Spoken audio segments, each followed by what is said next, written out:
Hello friends, welcome back to my YouTube channel Law with Harzu. In today's video, we will discuss about the concept of rule of law. So firstly, we will start with the introduction. So rule of law is one of the basic constitutional principle. The entire basis of administrative law is rule of law. Rule of law जो है constitution का एक basic principle है और जो हमारा administrative law है वो एंटायरली यानी पूरे तरीके से जो है रूल ऑफ लॉ पे ही बेस्ड है।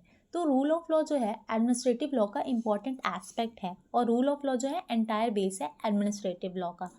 और अगर मैं बात करूँ कि जो कॉन्सेप्ट है रूल ऑफ लॉ वो आया कहाँ से है, तो ये कॉन्सेप्ट जो है रूल ऑफ लॉ वो इंग्लिश कॉन्स्टिट्यूशन से आया है। ये इंग्लिश कॉन्स्टिट्यूशन का जो है एक बेसिक प्रिंसिपल है।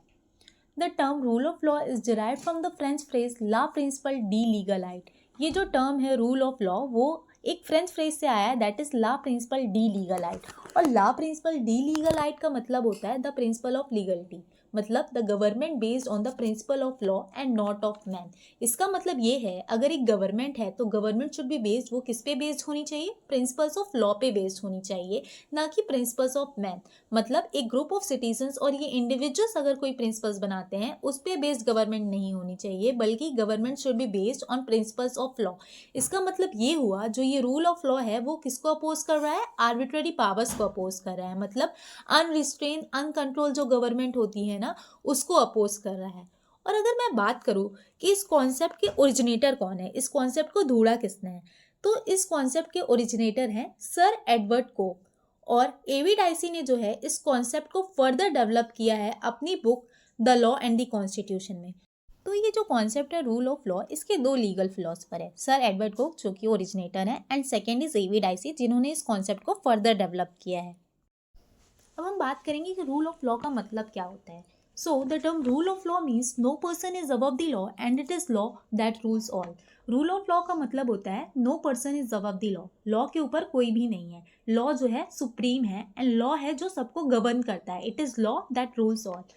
तो रूल ऑफ लॉ का सिंपल मीनिंग है security against arbitrary and discriminatory treatment. ठीक है, किसी भी आर्बिट्ररी एक्शंस के अगेंस्ट तुम्हें प्रोटेक्शन मिलता है रूल ऑफ लॉ से। बेसिकली अगर कोई अपनी मर्जी चला रहा है, कोई गवर्नमेंट अथॉरिटी है वो ज़बरदस्ती तुम्हारे ऊपर अपनी मर्जी चला रही है, ज़बरदस्ती तुम्हें अरेस्ट कर रही है, तुम्हारे राइट्स छीन रही है, तो वो ऐसा नहीं कर पाएगी अगर उस कंट्री में रूल ऑफ लॉ का प्रिंसिपल फॉलो होता है तो।